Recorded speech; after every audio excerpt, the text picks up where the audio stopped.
Hello friends, welcome to my YouTube channel Jagdeep Barthwal biology tutorial.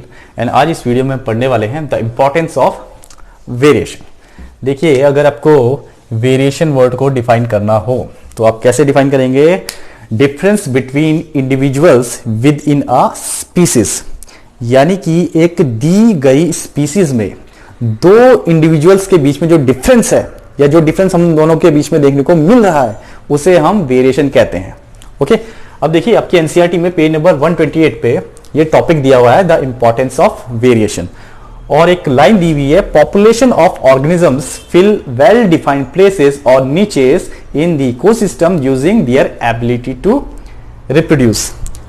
अब reproduction कह रहे हैं या रिप्रोड्यूस होने की बात हो रही है, तो एक ऑर्गेनिज्म अगर रिप्रोड्यूस करेगा, चाहे वो सेक्सुअली करे चाहे एसेक्सुअली करे, तो उनकी पॉपुलेशन बढ़ेगी, नेचुरल सी बात है। और वो एक पर्टिकुलर एरिया को, एक पर्टिकुलर हैबिटेट को क्या कर लेगा? कवर कर लेगा। देन वहां पे जो भी रिसोर्सेज होंगे इनको यूज करेगा, ग्रो करेगा, अगेन रिप्रोड्यूस करेगा। तो ये प्रोसेस चलती रहेगी कॉन्टिन्यूस वे में। आगे कहा है कि हमें डीएनए कॉपिंग में एक कंसिस्टेंसी देखने को मिलती है रिप्रोडक्शन के दौरान, और ये काफी ज्यादा इंपॉर्टेंट है बॉडी डिजाइन को मेंटेन रखने में। अगर आपने लास्ट वीडियो देखा हो मेरा इस चैप्टर का, तो आपको ये टॉपिक समझने में आसानी होगी। वहां पे हमने डीएनए कॉपिंग या डीएनए रेप्लिकेशन को समझाया था। हमने कहा जब सेल डिवाइड हो रहा है तो आपका जो डीएनए है वो अपनी कॉपी बनाता है या वो रेप्लिकेट करता है, और जब डीएनए रेप्लिकेट कर जाता है, अपनी कॉपी बना लेता है, उसके बाद आपका न्यूक्लियस डिवीजन होता है, न्यूक्लियर डिवीजन होता है। आफ्टर दैट आपका सेल डिवाइड होके दो डॉटर सेल बना देता है। तो उस वीडियो को जरूर देखिएगा, उसका लिंक मैं इसके डिस्क्रिप्शन में दे दूंगा। आगे जो रिप्रोडक्शन है वो एक तरह की स्टेबिलिटी प्रोवाइड करता है पॉपुलेशन ऑफ स्पीसीज में। ठीक है, अगर रिप्रोडक्शन होगा, रिप्रोडक्शन चलता रहेगा, तो आपको एक स्टेबिलिटी देखने को मिलेगी किसमें? स्पीसीज की पॉपुलेशन में। आपका अगर रिप्रोडक्शन एक कॉन्टिन्यूस वे में चल रहा है, अगर रिप्रोड्यूस ना करे, कोई ऑर्गेनिज्म अगर रिप्रोड्यूस कर ही नहीं रहा है, तो नेचुरल सी बात है नई ऑफस्प्रिंग आ नहीं रही है। नई ऑफस्प्रिंग नहीं आ रही है तो जो पुरानी वाली है वो ग्रो करेंगी, ओल्ड होंगी और मर जाएंगी, तो नई तो आई नहीं। तो अगर आप चाहते हैं कि एक स्पीसीज लंबे समय तक इस धरती पर रहे, लंबे समय तक कंटिन्यूस रहे, तो रिप्रोडक्शन बहुत जरूरी है। आगे बात कर लेते हैं। कभी कभी क्या होता है, नीचेस में हमें काफी सारे चेंजेस, सडनली कुछ चेंजेस देखने को मिलते हैं या कुछ चेंजेस देखने को मिलते हैं जो हमारे बस में नहीं है, लेकिन चेंजेस हो जाते हैं। वो चेंजेस कैसे होते हैं? या तो टेम्परेचर, जो उस पर्टिकुलर नीच का टेम्परेचर ऊपर या नीचे हो जाए, या वाटर लेवल कम ज्यादा हो जाए, या कोई मेटेरॉइड हिट कर जाए, तो इसके कारण नीचे में चेंजेस आ जाते हैं। तो क्या होगा अगर ऐसे सडन चेंजेस आ जाए और वो पर्टिकुलर ऑर्गेनिज्म, वो पर्टिकुलर स्पीसीज उसको झेल ना पाए, तो वो तो सारी खत्म हो जाएगी। लेकिन अगर उनमें से कुछ ऑर्गेनिजम्स इन सारी कंडीशंस को, ये जो एडवर्स कंडीशन है, कोई टेम्परेचर ऊपर नीचे हो रहा है या वाटर लेवल कह लीजिए ऊपर नीचे हो रहा है या कोई मेटेरॉइड हिट कर जाए, इन सारी कंडीशन को अगर झेल ले, कुछ ऑर्गेनिज्म झेल लें, तो क्या करेंगे? वो बच जाएंगे। देन वो आगे जाके रिप्रोड्यूस करेंगे और अपनी पॉपुलेशन को बढ़ा पाएंगे। अब देखिए, हमने कहा एक एग्जांपल दिया हुआ है हमारे एनसीईआरटी में बैक्टीरिया का, कि भैया एक पर्टिकुलर एरिया में, सपोज दैट ये एक वाटर बॉडी है, और वाटर बॉडी भी कैसी है? Temperate water body. Temperate water body की जब हम बात करते हैं तो यानी कि ज्यादा टेम्परेचर, ज्यादा भी नहीं है कम भी नहीं है, एक मिनिमल और moderate temperature we can say.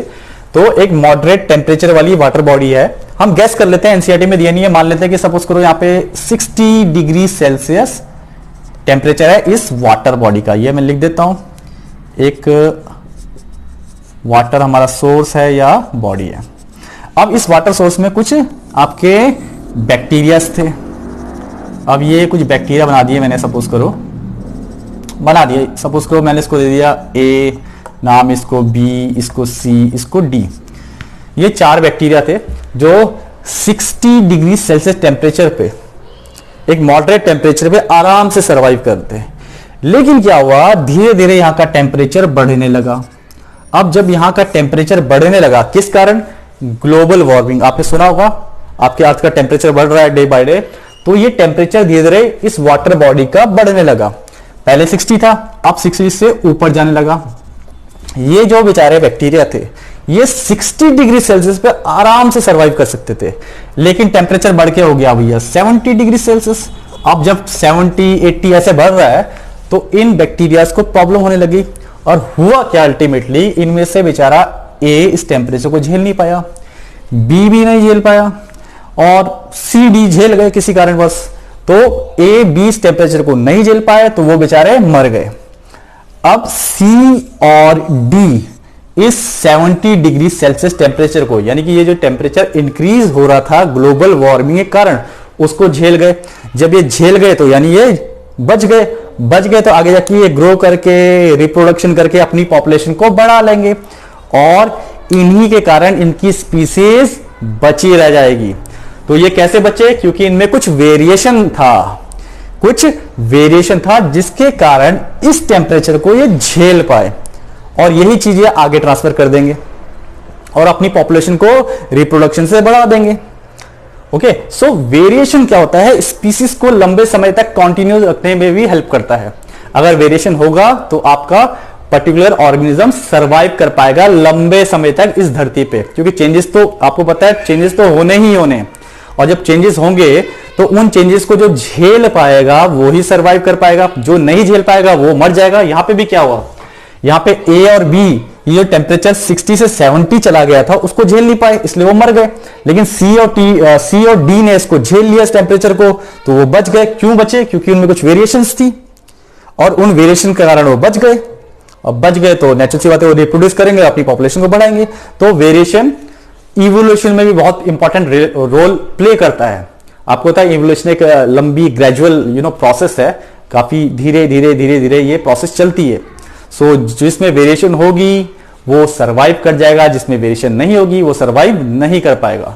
So students, आपको ये टॉपिक समझ में आया होगा। मैंने कोशिश की कि मैं इसको सिंपल वे में समझाने की कोशिश करूं, आपके समझ में आया होगा ऐसी मैं आशा करता हूं। सो आज के लिए इतना ही। इस चैनल को सब्सक्राइब कीजिए, शेयर कीजिए, लाइक कीजिए। तो अगले वीडियो में मिलते हैं, इसी चैप्टर को कंटिन्यू रखेंगे। तब तक के लिए बाय। और हाँ यार, सब्सक्राइब कर दो, शेयर कर दो।